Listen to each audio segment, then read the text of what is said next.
Аз съм Светелина Стоянова и се занимавам с художествена гимнастика от 7 годишна. Моята майка ме заведе на Герена. Беше интересно, даже ми беше купила трико, смисъл такова за тренировка. Още в първите сте. Да. И отидох с това трико. И истината беше, че в началото така нищо не можех. Абсолютно нищо, само където бях слабичка и малко така по-високичка. И ми казаха, че виждат потенциал в мен, но трябва много работа. И ми беше много интересно в началото да хода, да научавам нови неща. По-натам вече, когато нещата стават по-сериозни, не е толкова интересно.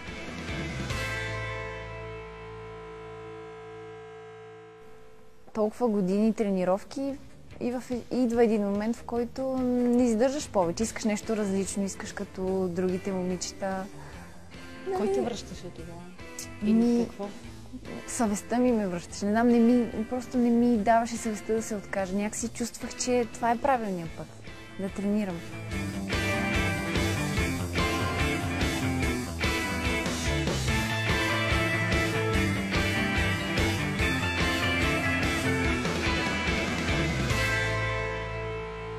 Как влезе в ансамбъла?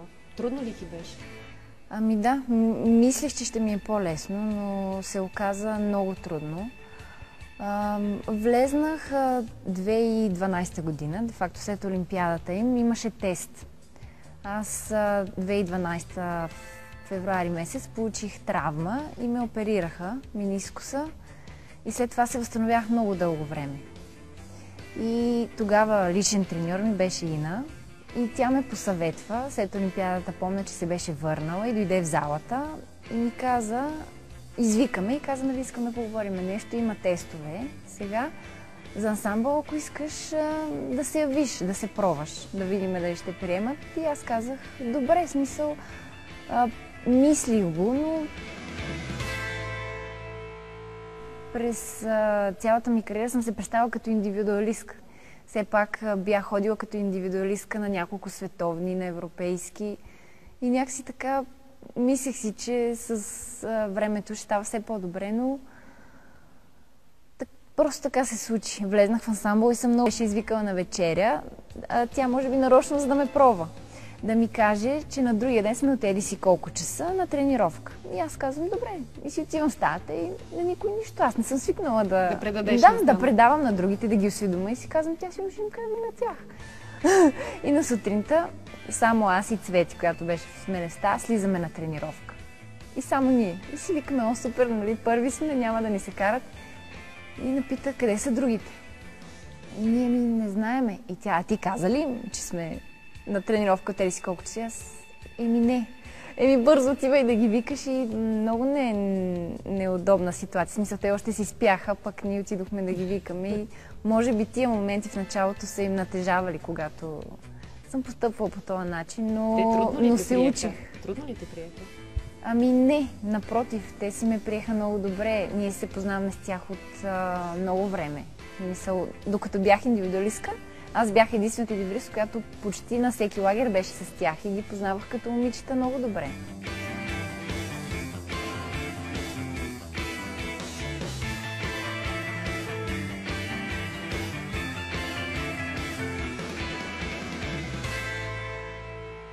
Но като част от отбора, кога се почувства, че наистина си станала част от тях?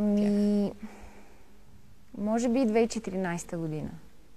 И то към средата някакси така го почувствах истински. Преди това ми беше наистина много търсене, много...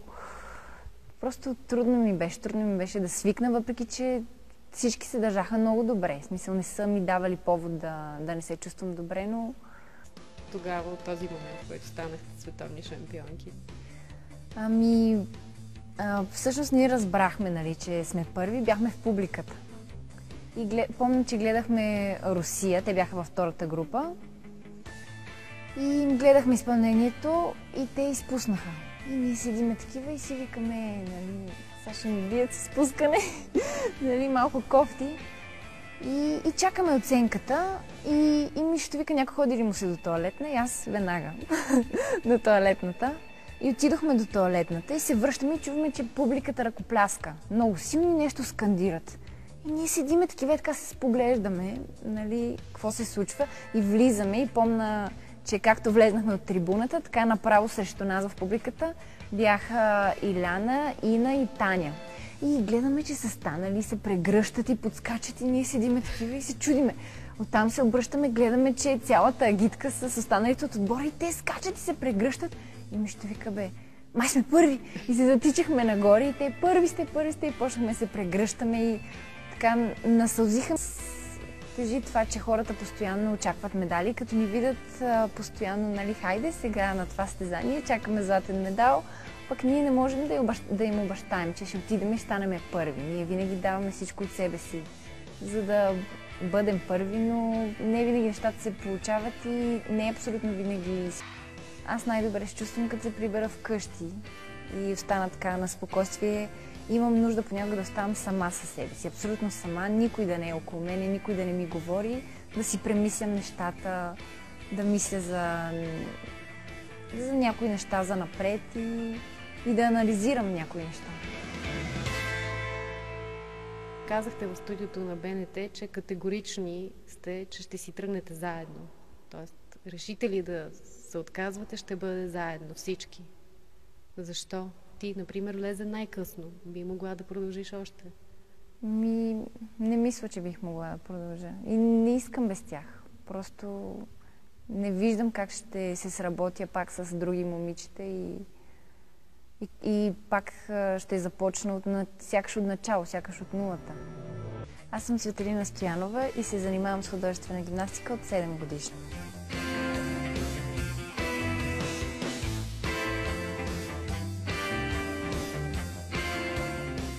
Моята майка ме заведе на Герена.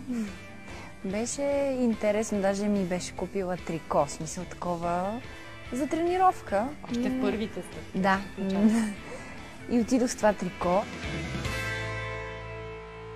И истината беше, че в началото така нищо не можех. Абсолютно нищо, само където бях